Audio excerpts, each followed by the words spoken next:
Hi, I'm Casey Healy from Century 21 Novocastrian.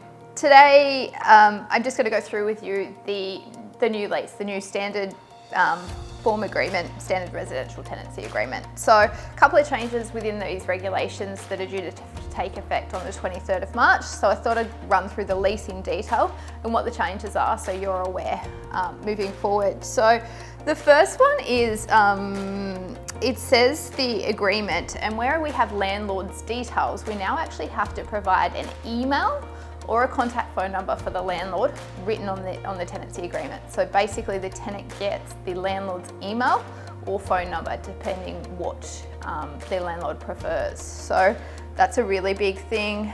The term of agreement, we can now sign just a periodic lease, which just means an ongoing lease with no end date. So that one's a little bit new. Still can't sign anything over 2 years without it being approved through the Register General. So we tend to only sign leases up to a 2-year period. The rent, pretty standard stuff through there.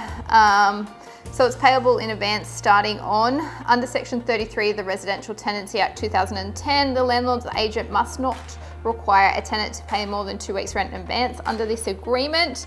But then it also says further down the agreement that rent only has to be paid to date. So tenants still pay 2 weeks if rent in advance when they sign the lease, but then from there rent still has to be paid to date.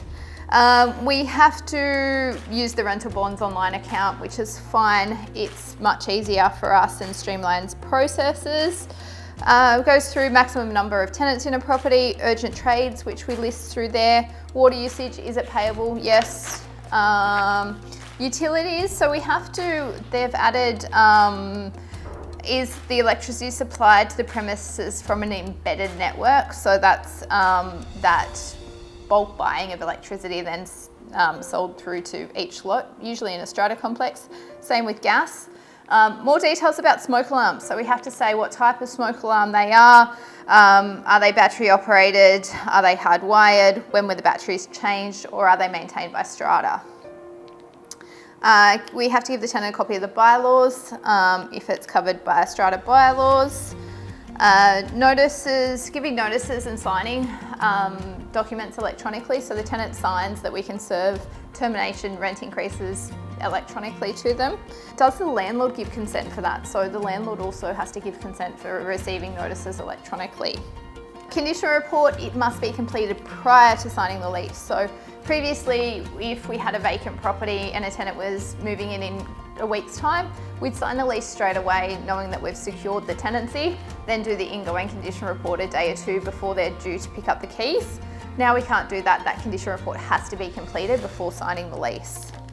Rent, nothing changed really through there. Rent increases, we can only serve a rent increase every 12 months, so that's now formalised. We go through rent reductions, payment, council water rates, gas, so all charges for the supply of electricity, non-buttered gas, oil to the tenant. The residential property cannot be charged unless they're separately metered, so everything has to be separately metered. We've got to give the tenants 21 days to pay accounts, possessions of the property. The landlord agrees that they must make sure the residential premises are vacant so the tenant can move in on the agreed date. Tenant's right to quiet enjoyment, use of the premises by the tenant, landlord's obligation for the residential premises. So Section 52 of the Residential Tenancy Act specifies the minimum requirements that must be met for the residential property to be fit to live in. So that has to be structurally sound, has to have adequate natural light or artificial lighting in each room. Adequate ventilation. So this has obviously come in because of mold issues within property. Are supplied with electricity or gas and have adequate number of electricity outlets or sockets. Gas outlet sockets for the supply of lighting and heating. Adequate plumbing and drainage. Connected to water supply. Contain bathroom facilities, including a toilet and washing facilities. Property has to be in a reasonable state of repair. In respect to floors, ceilings, walls, supporting structure are not subject to significant dampness. With respect to roof, ceilings and windows, do not allow water penetration into the premises and are not liable to collapse because they are rotten or otherwise defective. So Urgent repairs, most of those are still what they were: burst water service, blocked toilets, serious leaks, gas leaks, dangerous electrical faults, storm, fire damage, fail of breakdown of gas, electricity or water, breakdown of essential services on the residential premise, including hot water, cooking, heating, cooling and laundrying. So that's air conditioners, so they're an emergency repair.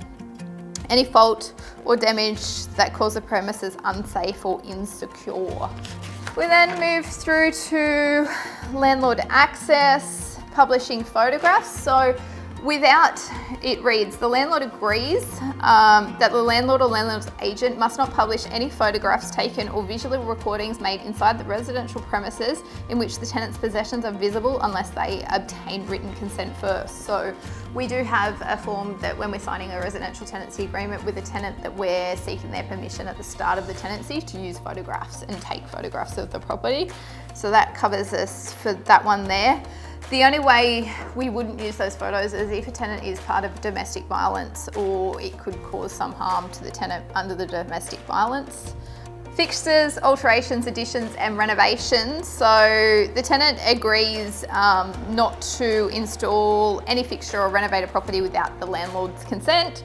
But in point 33, it also says the landlord must not unreasonably withhold consent. So basically tenants can make minor alterations and changes and the landlord can't unwillingly approve. Lock, security devices, keep going through. Transfer of tenancy or subletting. Changes in details of the landlord's agents. Copy of bylaws. Mitigate loss. The rules of law relating to the mitigation of loss or damage on breach of contract apply to the breach of this agreement. For example, if the tenant breaches this agreement, the landlord will not be able to claim damages for loss which they have been avoided by reasonable effort. So we can't charge, we have to mitigate the tenant's loss. Rental bonds, standard like details, the amount claimed, copy for quotes. If there was any claims on the rental bond, have to be provided to the tenant, a copy of the completed condition report. Smoke alarms, that's a whole nother story through there, so we'll do that in a separate video. We go through to swimming pools, loose fill asbestos, combustible cladding. Only a landlord will know if the property has combustible cladding, so we will seek that information on approval of tenants. That's not public information that's available to us as property managers. Significant health risk, electronic service of documents, and then we go through to break lease fees. This is the fun one.